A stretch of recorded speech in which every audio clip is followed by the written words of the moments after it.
전도서를 기록한 솔로몬은 참 지혜스러운 사람이었죠. 그가 세상을 바라보면서 해 아래 모든 것들을 8장 11절에는 이렇게 표현을 하고 있습니다.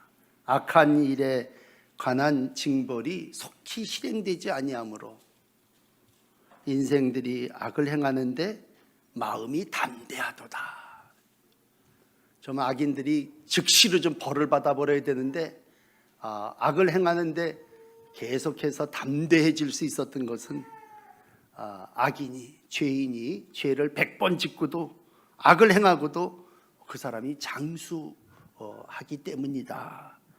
세상이 참 공평하지 않다는 이야기죠. 8장에서는 세상이 참 모순이고 참 세상이 어떻게 보면 참 해 아래서 일어나는 일들이 왕이나 또 악인들이나 다 잘 살고 또 이루어지는 그 모습들을 보면서 참 힘들어합니다. 그러면서 오늘 9장에 넘어와서 1절에 포기하지 않고 이 모든 일을 내가 마음에 두고 이 모든 것을 살펴보게 됩니다. 그래서 오늘 전도서 9장 1절은 계속해서 지혜자인 솔로몬이 모든 것을 마음에 두고 모든 것을 살펴보사 내린 결론입니다. 자, 그럼에도 불구하고 오늘 솔로몬이 눈으로 보고 마음으로 깊이 살피면 얼마나 연구하고 살펴봤겠습니까?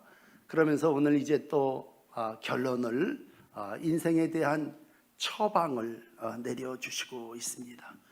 이러한 모순투성이인 세상 속에서 어떻게 삶에 대한 이치를 말할 수 있을까? 우선 작은 결론은 그래요. 창조 세계의 모든 인생은 죽는다라고 하는 것입니다. 사람이 악인이나 선인이나 한 번 죽는 것은 하나님께서 정하신 거다. 이건 시브리서 9장 27절에도 잘 설명하고 있죠. 사람 누구도 죽음을 피한 사람은 이때까지 없습니다. 모두에게 공통된 것, 정한 것은 한 번 죽는 거다. 그리고 그 후에 하나님의 심판이 있다라고 하는 결론을 내려주시고 있습니다. 자, 그러면서 오늘 이제 솔로몬이 깨달음을 우리에게 주시는 영적인 진리는 첫 번째, 모든 것이 하나님의 손 안에 있다고 하는 것입니다.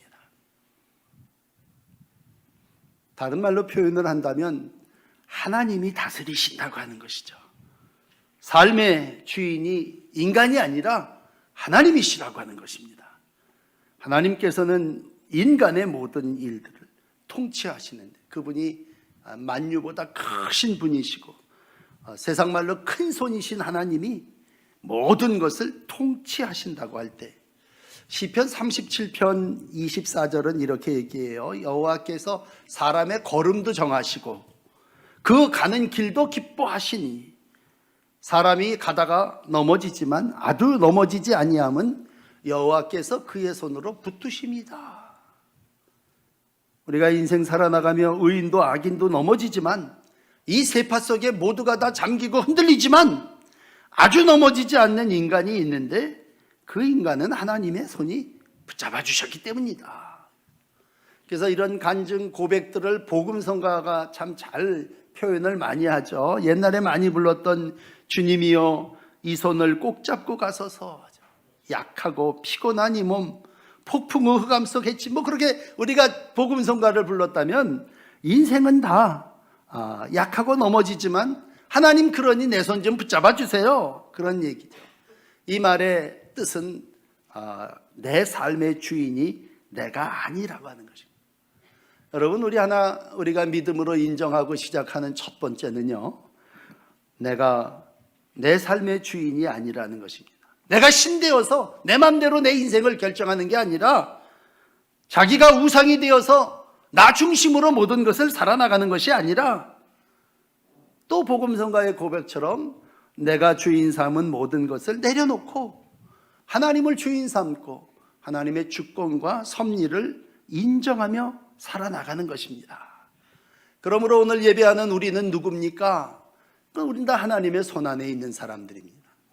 우리나라도 그래요. 역사를 이야기할 때 이스라엘이라고 하는 나라는 포로 생활을 하고 예루살렘으로 돌아옵니다. 70년 바벨론 포로 생활을 하고 돌아올 때 에스라 7장 9절에 이렇게 기록을 해요. 정월 초하루에 바벨론에서 길을 떠났고 하나님의 선한 손에 도우심을 입어서 5월 초하루에 예루살렘에 이르니라. 그러니까 역사를 정월 초하루에 시작해가지고 5월 초하루에 바벨론 떠나서 포로 생활을 마감하고 예루살렘에 돌아왔는데 그 모든 것이 하나님의 선한 손의 도움으로 인한 것이다. 결국 모든 것을 살펴보고 모든 것을 마음에 두고 깊이 생각한 솔로몬이나 에스라가 기록한 역사나 법은 다를 것이 없습니다. 오늘 우리가 예배를 시작하며 예배의 부름을 시편 95편 6절을 읽어드렸는데 이렇습니다. 우리가 굽혀 경배하며 우리를 지으신 여호와 앞에 무릎을 꿇자. 하나님은 우리를 지으신 분인데 그 앞에 무릎을 꿇자. 왜? 그분이 우리의 하나님이시다. 우리는 그가 기르시는 백성이요 그의 손이 돌보시는 양이다. 그러므로 주의 음성을 들을 때 강박하게 하지 말고 우리는 주의 매뉴얼대로 음성대로 주님이 우리에게 말씀하신 대로 순종하며 살아나가야 함을 말해주고 있습니다. 이사야는 이사야 41장 10절에 이렇게 얘기합니다. 너는 두려워하지 말라. 놀라지도 말라. 내가 네 하나님이다. 너는 굳세게 해라. 내가 널 도와줄게. 나의 의로운 오른손으로 너를 붙들어 주리라. 오늘도 하나님은 불안해하고 근심하고 걱정해야 하는 인생들에게 내가 권능의 손 오른손으로 너를 붙잡아 줄 거야. 그건 하나님이 인생의 주권을 인정하는 이들에게 오늘도 도움이 되어 주시고 의로운 오른손이 되어 주신다고 하는 것입니다. 우리는 일찍이 예수를 믿으며 예수님의 주권을 인정했습니다. 예수를 영접하는 순간 예수님이 내 안에 들어오셔서 내 삶을 통치하시고 다스려 주심을 믿습니다. 예수님을 만난다고 하는 것은 주님의 손이 나를 다스린다고 하는 것이고 내가 주인 되었던 내 안에 예수 그리스도를 모셔드림으로 그분으로 인하여 내 삶이 살아나가는 것입니다. 요한복음 10장 28절을 읽어드릴게요. 내가 영생을 주노니 영원히 멸망하지 아니할 거다. 그들을 내 손에서 빼앗을 자 없다. 내 아버지는 만물보다 크고 아무도 아버지 손에서 빼앗을 수 없다. 의인의 삶을 이렇게 명확하게 하나님의 주권에 의해서 움직이는 것임을 말씀해 주시고 있습니다. 비단 솔로몬만 이 진리를 깨달았겠습니까? 오늘도 예배하는 여러분들이요, 우리가 하나님 앞에 먼저 영적인 첫 번째 진리는 하나님이 주권을 가지고 모든 인간을 통치하신다고 하는 것입니다. 이것을 믿고 주님의 손 안에서 다스리시고 주의 인도하심을 받는 복된 날들이 되시기를 축복합니다. 두 번째는 이렇습니다. 인생에게 확실한 두 번째 사실은 인간은 죽는다고 하는 것입니다. 첫째가 하나님이 통치하신다면 그 하나님의 주권 안에 살아나가는 모든 인간들은 반드시, 여기는 일반이라고 하는 말을 수없이 썼는데 일반이라고 하는 말은 똑같이 죽는다고 하는 것입니다. 여러분, 인간은 죽습니다. 선인이나 악인이나 똑같습니다. 죽음 앞에서는 오늘 여기 2절에 선한 자, 깨끗한 자, 깨끗하지 못한 자, 제사를 드리는 자, 제사를 드리지 않는 자, 또 선인과 죄인, 맹세를 하는 자와 맹세하지 않는 자 다 일반이다. 무슨 얘기입니까? 한마디로 모두가 죽는다고 하는 얘기입니다. 오늘 영적 원리의 두 번째는요, 인간은 죽는다고 하는 것입니다. 그 말 앞에 물론 인간은 죄인이라는 얘기죠. 모두가 죄인이고 다른 말로 얘기하면 의인은 하나도 없나니, 인간을 눈을 씻고 궁구하고 마음에 깊이 생각해 봐도 인간 중에는 의인이 없고 인간은 다 죄인인데 그 죄의 값은 죽음이라고 하는 것이죠. 똑같은 운명이라고 하는 것입니다. 해 아래 어떻게 살았던, 의인으로 살았던, 맹세를 하고 살았던, 우리처럼 매주일 나와서 제사를 드리고 살았던 상관없이 똑같이 죽음을 만난다고 하는 것입니다. 오늘 3절은 이렇게 얘기해요. 죄값이 사망인데 오늘 모든 사람의 결국이 일반인 것은 해 아래에서 모든 일 중에 악한 것이니 인생의 마음이 악이 가득해서 인생의 마음이 다 죄로 슬픔이 가득해 있다가 누구나 다 죽게 돼 있다라는 것입니다. 죽음 앞에는 장사가 없고 죽음 앞에는 무슨 누가 부자도 죽고 나사로도 죽고 다 죽는다고. 어떤 사람이 죽지 않기 위해서 왕되었다가 불로초를 구해서 그것을 먹었지만 그 사람이 지금 여기 살아있냐 이겁니다. 모두가 다 죽는 것이 일반이라. 그러므로 오늘 3절 마지막은 이렇게 끝나요. 후에는 죽은 자들에게로 돌아가던 것이니라. 너무나 당연한 것이지만 우리가 늘 잊고 살은 것은 뭐냐면 내가 죽는다고 하는 것을 잊고 살아나간다고 할 때 항상 우린 설교를 통해서라도요, 당신이 언제 죽을 줄 모른다, 똑같이 죽는다, 날 때가 있으면 죽을 때가 있다고 하는 전도서 3장의 말씀처럼 내가 이 세상에 태어났다면 언젠가는 죽을 때가 있는 모두가 해 아래에서 같은 죄인이요 운명을 가진 공동체라는 것이죠. 왜 그렇습니까? 우리가 말씀대로 삶을 살아나갈 때 창조하신 하나님이 죄 지은 인간에게 두 가지를 행하셨지 않습니까? 오늘 전도서가 그것을 우리에게 말씀해 주신다면, 지난주 설교를 혹 기억하신다면 지난 주일 설교 제목은 수고하는 것이었습니다. 하나님이 인간에게 내린 벌 중에 두 가지는, 첫째는 수고하는 것이었고 두 번째는 오늘 죽는 거였습니다. 자연적인 죽음이죠. 인간을 만든 이후에 창세기 3장에 보시면요, 19절에 이렇게 기록됩니다. 네가 흙으로 돌아가기까지 얼굴에 땀을 흘려야 될 거다. 이건 수고해야 된다는 얘기죠. 인생으로 하여금 죄졌냐 선악을 알게 하는 먹은 인간은 얼굴에 땀을 흘려야 될 것이다. 이것이 지난주일 수고해야 된다고 하는 1번이라면, 두 번째는 네가 이제 이 땅에서 흙이니 흙으로 돌아갈 것임이니라. 하나님이 인간을 흙으로 창조하시고 다시 그 인생이 흙으로 돌아가게 해주셨습니다. 이것이 창세기 3장이 얘기하는 창조의 원리 아닙니까? 그렇다면 이러한 원리를 깨달은 전도서 기자 솔로몬은 전도서 3장 20절에 이렇게 기록합니다. 다 흙으로 말미암았으므로 다 흙으로 돌아가나니 다 한 곳으로 가거니와 인생들의 혼은 위로 올라가고 짐승들의 혼은 아래로 내려가더라. 이런 얘기입니다. 그렇습니다. 때가 되어 인생은 다 흙으로 왔다가 흙으로 돌아가고, 더군다나 그 인생에게 하나님께서 생기를 불어넣어 주셨으니까 그 혼은 위로 올라가고 동물의 혼은 아래로 내려가더라. 이것이 오늘 전도자가 깨달은 것입니다. 마지막으로 전도자는 12장에 가서 전도서 12장 7절에 이런 말을 해요. 인간 몸은 흙으로 영은 그것을 주신 하나님께로 돌아가기 전에 너 기억하라, 잊지 말아라, 그런 얘기입니다. 흙으로 해서 땅으로 인간이 돌아간다면 영은 그것을 주신 하나님께로 돌아간다고 하는 것입니다. 우리가 새신자를 데려다 놓고 영적 4가지 사형리를 공부시킬 때 우리 두 번째 나누는 얘기가 이 얘기 아닙니까? 인간은 죄인입니다. 인간에게 하나님이 생기를 불어넣어 주셔서 우리가 죽으면 그 혼이 하나님에게로 돌아갑니다. 이 일을 위하여 구원자로, 구세주로 예수님이 오셨습니다.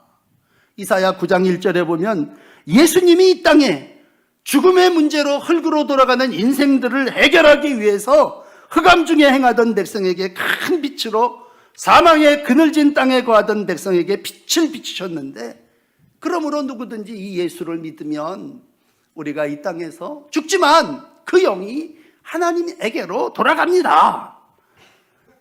우리 너무 외우는 요한복음 3장 16절 아닙니까? 하나님이 세상을 이처럼 사랑하셔서 독생자주 믿는 자마다 멸망하지 않고 영생을 얻게 해주셨지 않습니까? 그런 얘기입니다.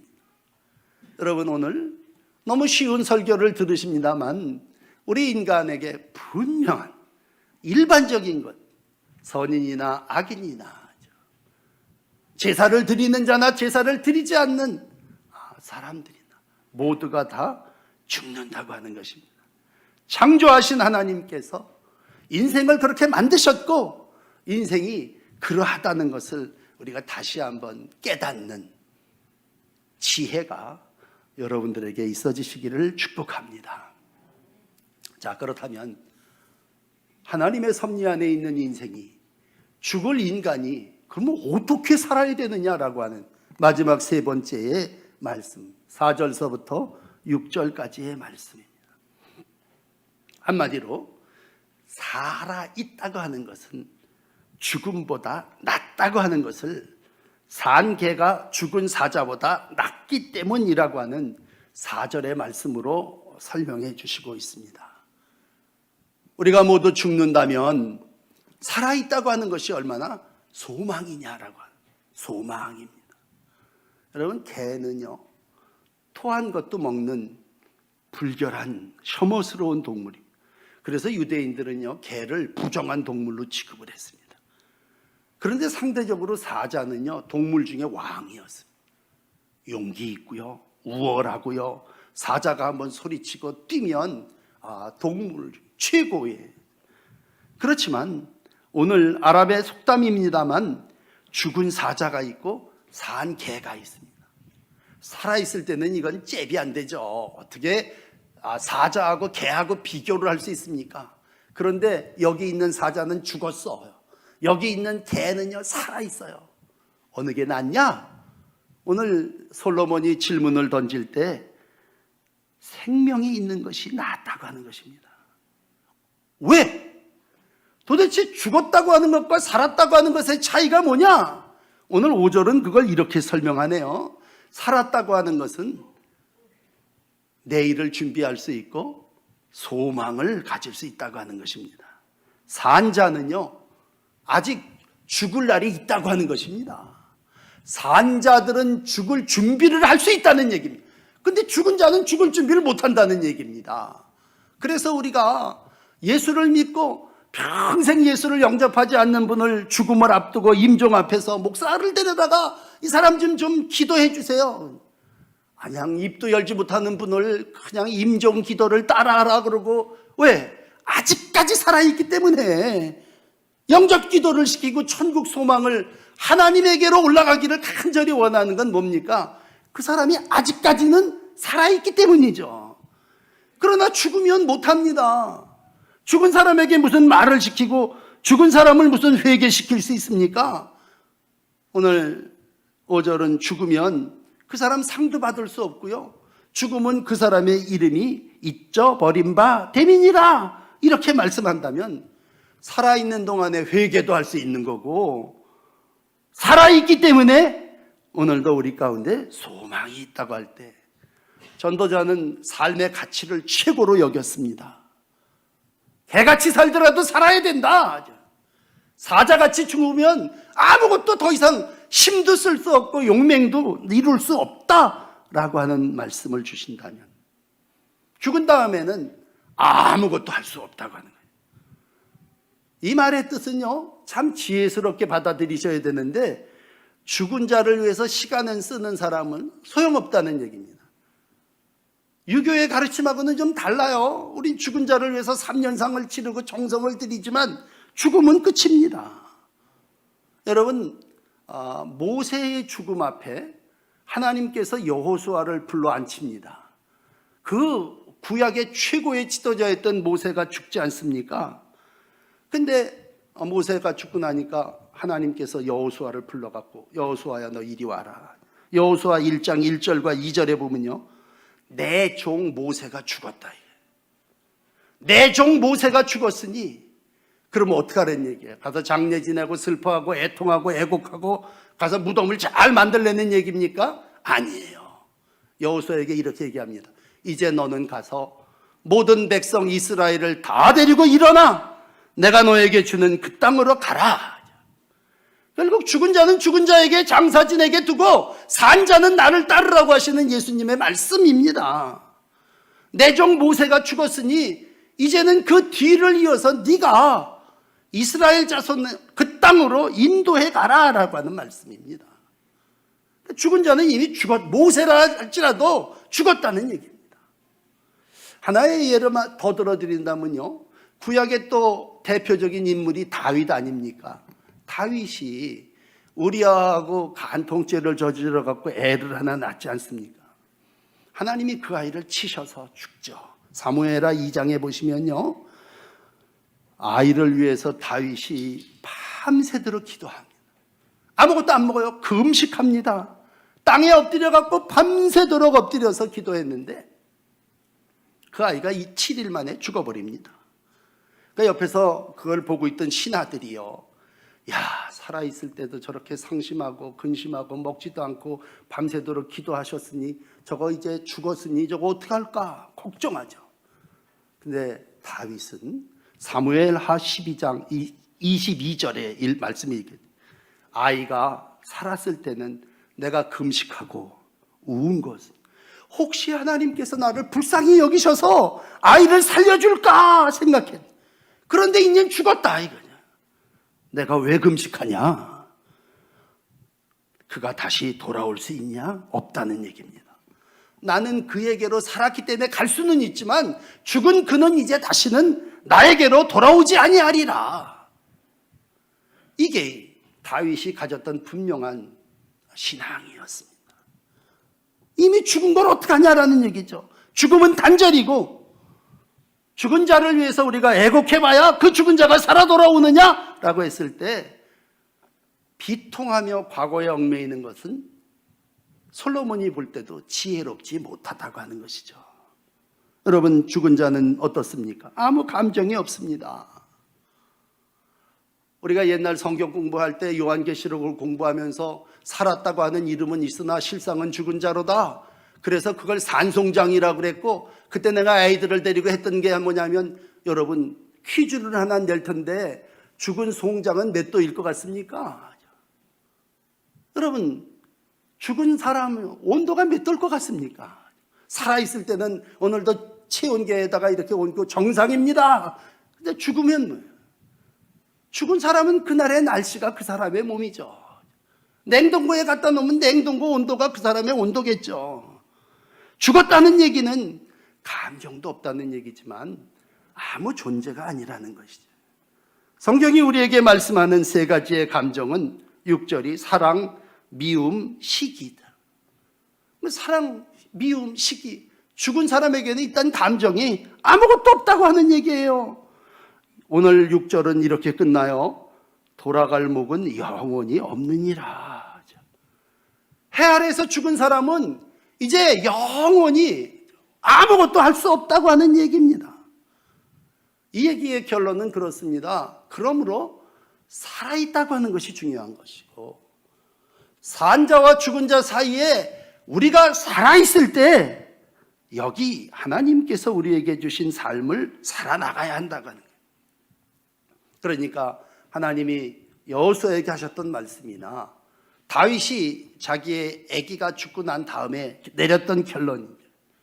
여기 슬퍼하지 말고, 그냥 편한 말로 괜히 죽은 사람 앞에 징징거리지 말고 너 이제 가라, 이런 얘기입니다. 오늘 6절까지만 읽으셨습니다만 7절 앞부분 한 절만 읽어드리면 이렇습니다. 7절, 그러니 우리가 어떻게 해야 합니까? 우리가 병들면 의사한테 가서 처방전 받아오지 않습니까? 그 의사가 그 처방전을 내려주면 우리 기를 쓰고 그 처방전대로 합니다. 먹으라는 대로 먹고 하라는 대로 합니다. 왜? 육체를 보존해야 되니까. 그렇다면 영적인 원리는 어떻습니까? 하나님이 우리에게 말씀으로 먼저 산 지혜자 솔로몬이 우리에게 야, 이것이 처방전이야, 이대로 살아야 돼. 그렇다면 인생이 첫째 하나님의 섭리 앞에서, 둘째 누구나 죽는 일반 앞에서 우리가 어떻게 살아야 합니까? 7절은 너는 가라 이겁니다. 너는 가서 기쁨으로 네 음식을 먹고 즐거운 마음으로 네 포도주를 마셔라. 한마디로 너 거기 앉아있지 말고 가라, 이런 얘기입니다. 하나님의 섭리를 믿는다면, 죽음이 당연히 인간에게 오는 것을 인정한다면 네 살아있는 날에 하나님께서 내게 주신 소망을 기쁨으로 이루라는 얘기입니다. 그 7절에서부터 10절까지는 여러분 돌아가셔서 오늘 이제 전도서 9장을 읽는 날이니까 다 읽어보세요. 기쁨으로 먹고 마시라. 한마디로 삶을 살아있을 때 즐기라는 얘기죠. 네 가정 안에서 하나님이 해 아래 내게 주신 아내와 남편과 함께 또 하나님이 내게 주신 일을 기쁨으로 감당하라는 얘기예요. 한마디로 하나님이 인간에게 원하시는 건 기뻐하며 살라는 것입니다. 여러분, 그러므로 항상 기뻐하십시오. 바울도 데살로니가 교인들에게 내려진 결론이 뭡니까? 항상 기뻐하라. 쉬지 말고 기도하라. 범사에 감사하라. 이것이 그리스도 예수 안에서 너희를 향한 하나님의 뜻이니라. 그러니까 징징대지 말고 하나님의 뜻이 예수 안에 하나님 손바닥 안에서 우리가 살아나간다면 하나님의 뜻은 이것이니 항상 기뻐하고 쉬지 말고 기도하고 범사에 감사하며 살아나가라는 것입니다. 사랑하는 성도 여러분, 이것이 삶을 지혜롭게 살아나가는 사형 설명서입니다. 내 삶이 어떻게 살아야 됩니까? 하나님이 내게 매뉴얼을 주시고 처방전을 주셨다면 우리는 순종해야죠. 야, 네 손이 일을 얻는 대로 힘을 다해 일해. 너 죽은 스월에 내려가면 거기는 계획도 없고 지식도 없고 지혜도 없어. 이게 오늘 10절 말씀이라면 일해야 됩니다. 하나님의 손안에 있다고 하나님이 무슨 갖다 주는 걸 기다리는 게 아니라 우리가 힘을 얻는 대로 일해야 된다고 할 때 즐거움으로 그 삶을 감당해야죠. 그리고 그 삶을 사신 분은 예수님이시죠. 예수님은 이 땅에 오셔서 복음서를 남기셨는데 복음서가 예수님의 행적 아닙니까? 그 얘기는 다 예수님이 여기저기 다니면서 먹고 일하신 얘기들이에요. 힘써서 일하셨습니다. 밤이 맞도록 기도하셨고요.